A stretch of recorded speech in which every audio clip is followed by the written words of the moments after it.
आप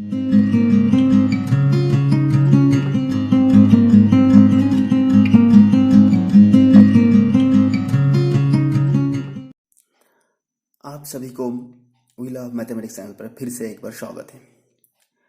set theory video lecture series के इस लेक्चर पे हम बात करेंगे सेट ऑपरेशन के बारे में। सेट ऑपरेशंस होते क्या हैं, क्या क्या है, और उन सभी ऑपरेशंस का प्रॉपर्टी को लेकर हम इस टॉपिक पे बात करेंगे। पहले हम बात करेंगे यूनियन को लेकर। यूनियन होते क्या है, पहले उसका डेफिनेशन हम देख लेते हैं। यूनियन के डेफिनेशन समझने के लिए हम पहले एग्जांपल ले लेते हैं। समझो कि दो सेट हैं, ए और बी, दो सेट। इन दोनों सेट की यूनियन को डेनोट करने के लिए हम कैपिटल यू साइन यूज करते हैं, ठीक है ना। पर यू का जो ए साइन होता है, ए नहीं देना है हमें, क्योंकि ओ जब दे देते हैं ओ बन जाता है यूनिवर्सल सेट। यानी कि यूनियन को डेनोट करने के लिए यूनियन का साइन ए है, ठीक है ना। तो अगर हमारे पास दो सेट है ए और बी, तो इन दोनों सेटों का यूनियन को डेनोट करने के लिए हम करेंगे ए यूनियन बी, और हम पढ़ेंगे ऐसे ए यूनियन बी, ओके। और A union B equal to होगा उन सभी एक्स जो कि एक्स बिलोंग्स करेगा ए के अंदर, या तो फिर एक्स बिलोंग करेंगे बी के अंदर, ठीक है ना। यानी कि ए यूनियन बी के मतलब है उन सेट में वो सब एक्स होगा जो या तो एक्स में रहेंगे, या फिर एक्स जो है वो ए में रहेंगे, या फिर बी में रहेंगे, ठीक है ना। यानी कि अगर हमारे पास दो सेट ए ऐसा है, यहाँ पर 1 2 3 4 5, ए एक सेट बन गया, और बी एक सेट है 2 3 6 7 8, ठीक है ना। तो ए और बी इन दोनों सेटों का अगर हम यूनियन करेंगे तो हमें मिल जाएगा A union B equal to, क्या हमने कहा, ए यूनियन बी के अंदर वो सब एलिमेंट ही रहेगा जो या तो ए में रहेंगे या फिर बी का है, या तो ए का एलिमेंट है या फिर बी का एलिमेंट है। तो ए का एलिमेंट यहाँ पर हमने 1 2 3 4 5 लिख दिए, बी का है 2 3 6 7 8, तो दोनों में से हम लिखेंगे 1 2 3 4 5 6 7 8। यहाँ पर देखो, यहाँ पर 2 और 3 सेट ए में भी है, 2 और 3 सेट बी में भी है, पर हमें यहाँ पर रिपीट नहीं करना है, क्योंकि रिपीट करने से सेट का जो डेफिनेशन है वहाँ का एक कंडीशन हमने बताया था इस पहले वाला लेक्चर में, कि अगर कोई भी एलिमेंट वहाँ पर रिपीट नहीं होना चाहिए, यानी कि सारे एलिमेंट जो होगा वो डिफरेंट होना है, ठीक है ना। तो ए हो गया हमारा ए यूनियन बी का डेफिनेशन, समझ गए ना आप। उसके बाद हम बात करेंगे यूनियन का कुछ प्रॉपर्टी को लेकर। पहला जो प्रॉपर्टी हमने लिखा यहाँ पर, ए यूनियन बी का जो वैल्यू होगा बी यूनियन ए का वैल्यू से बराबर होगा। यहाँ पर देखो, हमने यहाँ पर लिया दो सेट लिए थे, यहाँ पर ए इक्वल टू 1 2 3 4 5, और बी जो सेट था उसका एलिमेंट था 2 3 6 7 8, ठीक है ना। जब हमने ए यूनियन बी निकाले थे तब देखा यहाँ पर क्या, उन सभी एलिमेंट आया यहाँ पर जो एलिमेंट दोनों में हो, या तो ए में हो या फिर बी में हो, पर कॉमन एलिमेंट नहीं लेना था, ठीक है ना। अब यहाँ पर हम अगर बी यूनियन ए निकाले तब भी तो वही सब एलिमेंट आ जाएगा ना जो कि ए यूनियन बी में था। यानी कि हम इस प्रॉपर्टी को याद रखेंगे, इसे कहते हैं कम्यूटेटिव लॉ, ठीक है ना। यूनियन का कम्यूटेटिव लॉ है। सेकेंड वाला जो प्रॉपर्टी है ये है आइडेंटिटी लॉ। आइडेंटिटी लॉ की मतलब है, यहाँ पर देखो हमने ए से यूनियन किया यूनिवर्सल सेट का। हमने यूनिवर्सल सेट की साइन यहाँ पर यू नहीं लिखकर एस लिखा, क्योंकि यहाँ पर एक यूनियन से मिलता जुलता है, यूनियन और यूनिवर्सल सेट दोनों का साइन सेम हो जाता था, इसलिए एस यूज किए यहाँ पर, ठीक है ना। तो ए से जब ए के साथ जब भी हम कोई सेट यूनिवर्सल सेट को जोड़ते हैं तब रिजल्ट में यूनिवर्सल सेट ही आते हैं। ठीक है, उसके बाद हम ये सब वेन डायग्राम के जरिए से बहुत आसानी से ये सब समझ लेंगे। ये इसके बाद में वही हम बोलने वाले हैं। इसके यहाँ पर सेकंड में देखो, यहाँ पर ए यूनियन अगर फाई है तो हमें ए ही मिलेगा। ए भी आइडेंटिटी लॉ है, ठीक है ना। उसके बाद अगर हम ए के साथ ए को यूनियन करते हैं तो एक ए से ए को यूनियन करने से हमें मिलता है ए। इसे कहते हैं इडेम्पोटेंट लॉ, ठीक है।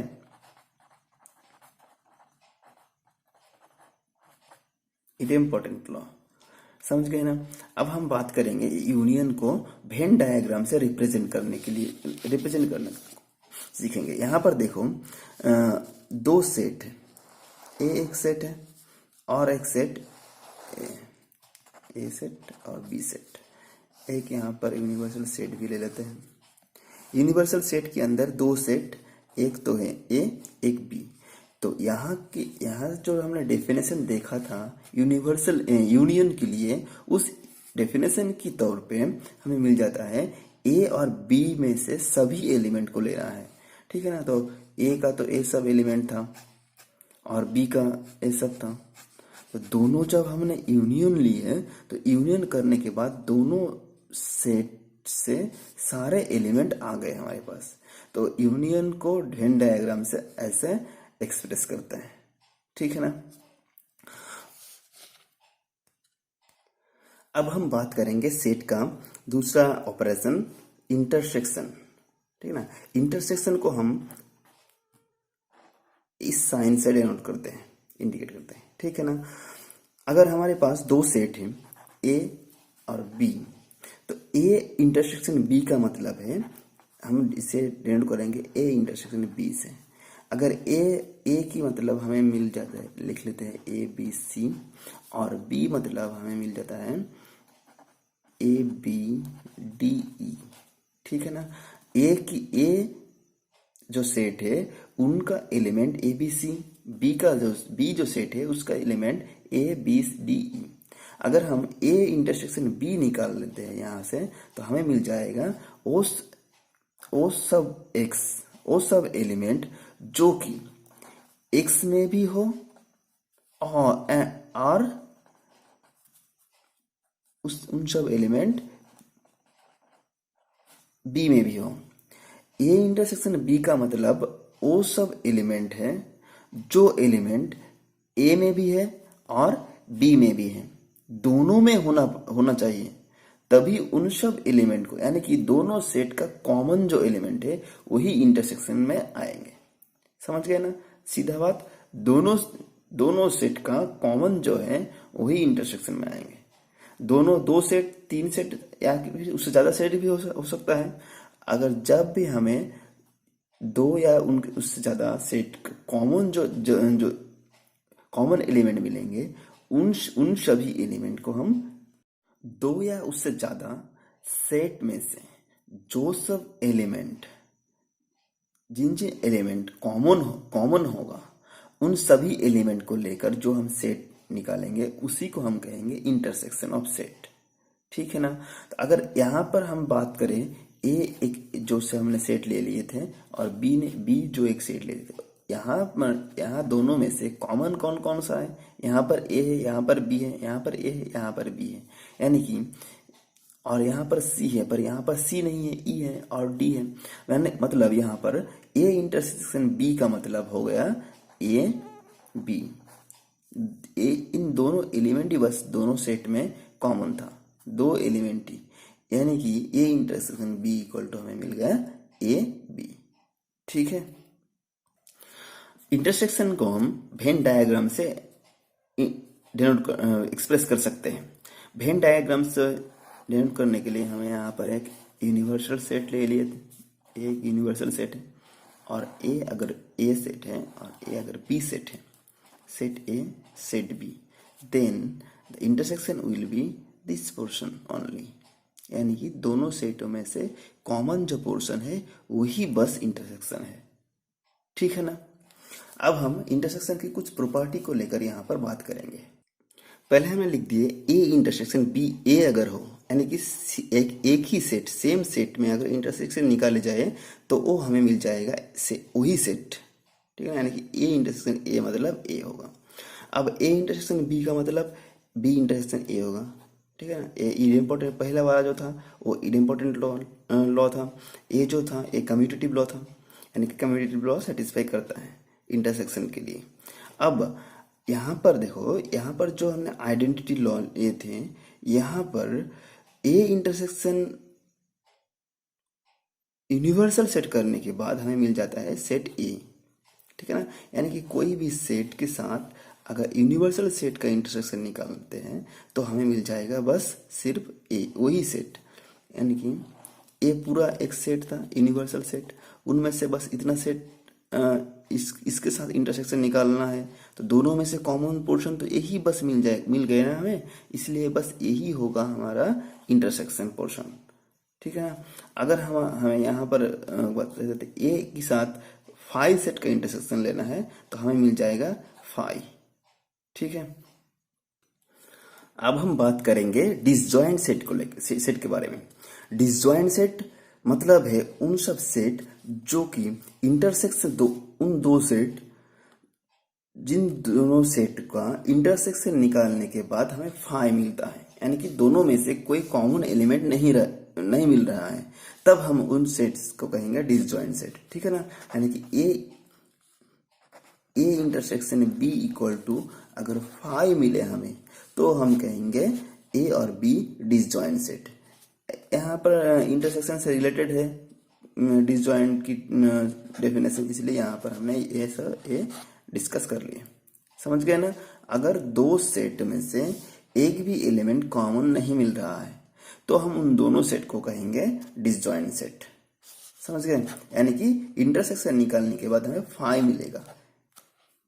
अब हम आगे बढ़ते हैं। अब हम बात करेंगे डिफरेंस ऑफ टू सेट। अगर हमें दिए गए हैं दो सेट ए और बी हैं तो ए और बी का डिफरेंस को हम डिनोट करते हैं माइनस साइन से, ठीक है ना। पर ये माइनस नहीं है, साइन माइनस है पर माइनस नहीं है, ठीक है। तो और हम पढ़ेंगे ए डिफरेंस बी, ठीक है। तो हम एक एग्जाम्पल की हेल्प से यहाँ इस डिफरेंस क्या होता है उसको हम समझने की कोशिश करेंगे। समझो ए इक्वल टू 1 2 3 4 है, ठीक है ना। बी इक्वल टू 2 3 4, बस यही है। तो हम समझेंगे ए डिफरेंस बी का मतलब क्या है। सेट बिल्डर मेथड से हम ए डिफरेंस बी इक्वल टू हम लिखेंगे यहाँ पर उन सभी एक्स सच दैट उन सभी एक्स होगा ए डिफरेंस बी के अंदर जो कि एक्स बिलोंग्स टू ए होगा and X does not belongs to B होगा। यानी कि वो सब एलिमेंट को हमें ए डिफरेंस बी में रखना है जो ए में सेट ए पर है पर बी में नहीं है, ठीक है ना। यानी कि कॉमन एलिमेंट को छोड़कर बाकी एलिमेंट, समझ गए, कॉमन एलिमेंट को छोड़कर बाकी उन सब एलिमेंट जो कि ए सेट में हो, पहला वाला सेट में जो बच गए उन सभी एलिमेंट को हम ए डिफरेंस बी कहेंगे। यहाँ पर देखो ए सेट हमने यहाँ पर लिया था 1 2 3 4 2 3 4, यहाँ पर 2 3 4 2 3 4 कॉमन एलिमेंट है, यहाँ पर 5, ठीक है। तो बट यहाँ पर बच गया 5 और यहाँ पर बच गया 1, तो हम कौन सा एलिमेंट को हम यहाँ पर ए डिफरेंस बी में लिख रखेंगे। यहाँ पर देखो कॉमन एलिमेंट को छोड़कर जो भी एलिमेंट पहले वाला सेट में बच गया, यानी कि पहले वाला सेट में 1 बच गया यहाँ पर, तो हम लिखेंगे A difference B equal to set of single element 1, okay. अगर यहाँ पर हमें निकालने को कहे कि B difference A equal to क्या होगा यही सेट के लिए, तो सेट ए और बी में से कॉमन एलिमेंट जो है 2 3 4 2 3 4, इनमें से इन दोनों में से कॉमन को छोड़कर पहले हमने कौन सा सेट लिखा यहाँ पर सेट बी, यानी कि बी में जो बच गया, बी में क्या बचा हुआ है 5, यानी कि यहाँ पर हो जाएगा 5। यानी कि जो हमने इंटरसेक्शन और यूनियन की जो यहाँ पर लिखे थे कम्यूटेटिव लॉ, यहाँ पर वो कम्यूटेटिव लॉ होल्ड नहीं करते हैं। मतलब A my difference B does not equal to B difference ए।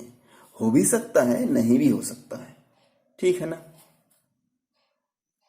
अब इस डिफरेंस से रिलेटेड एक डेफिनेशन हम देख लेते हैं, सिमेट्रिक डिफरेंस। सिमेट्रिक डिफरेंस होते क्या है, यहाँ पर हमने निकाले थे ए डिफरेंस बी और बी डिफरेंस ए। ए डिफरेंस बी और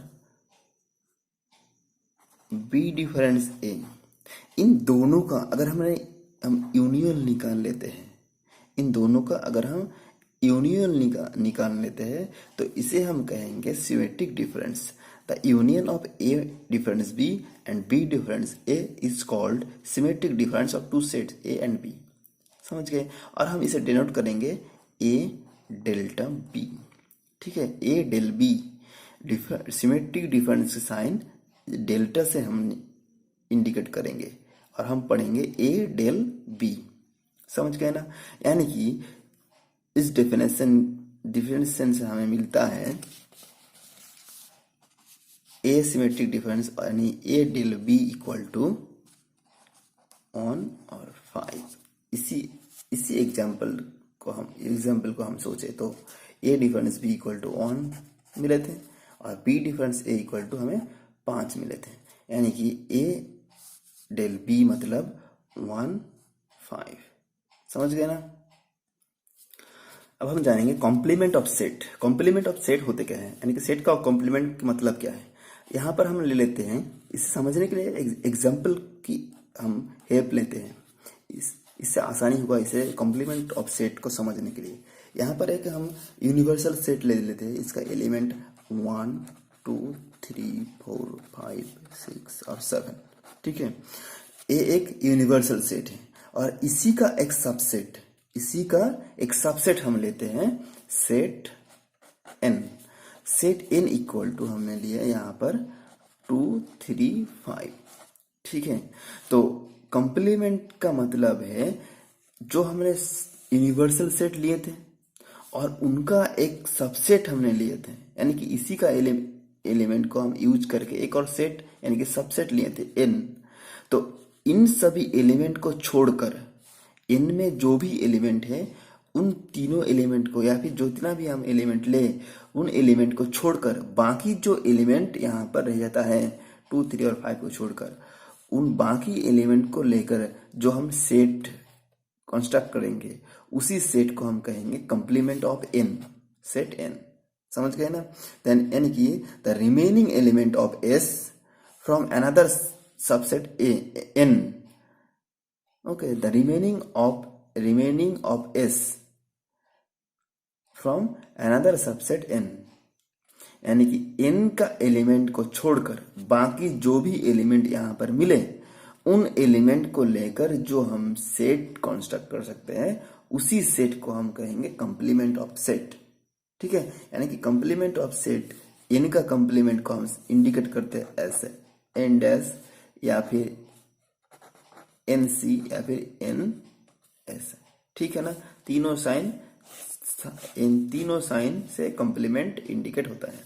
यानी कि n डैश इक्वल टू हमें मिल जाएगा 1 4 6 7, 2 3 और 5 को छोड़कर बाकी यहाँ पर 1 4 6 और 7 ही बच गया था। समझ गए ना कंप्लीमेंट के मतलब। अच्छा, अगर हम वेन डायग्राम से यहाँ समझने की कोशिश करें तो हो जाएगा ऐसे कुछ।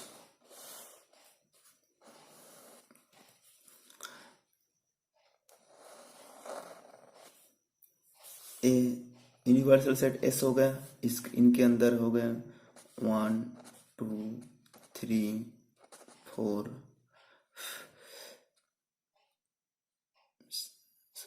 5 4 6 7, ठीक है ना। तो इस यूनिवर्सल सेट में से सेट n को छोड़कर बाकी जो एलिमेंट मिल गए यहाँ पर, बाकी जो एलिमेंट उस सेट को हम कहेंगे क्या, कंप्लीमेंट ऑफ सेट n।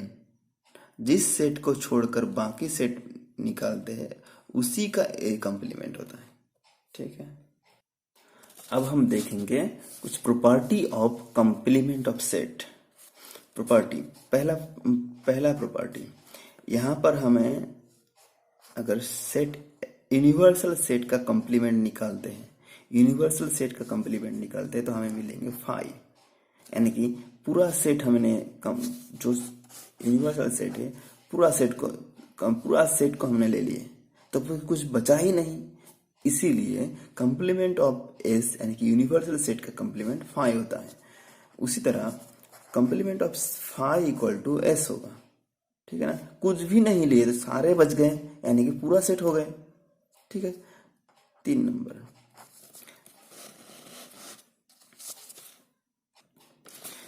यहाँ पर ए इंटरसेक्शन ए कंप्लीमेंट यानी कि सेट ए की कंप्लीमेंट और ए दोनों को अगर इंटरसेक्शन करें तो हमें मिलेंगे 5।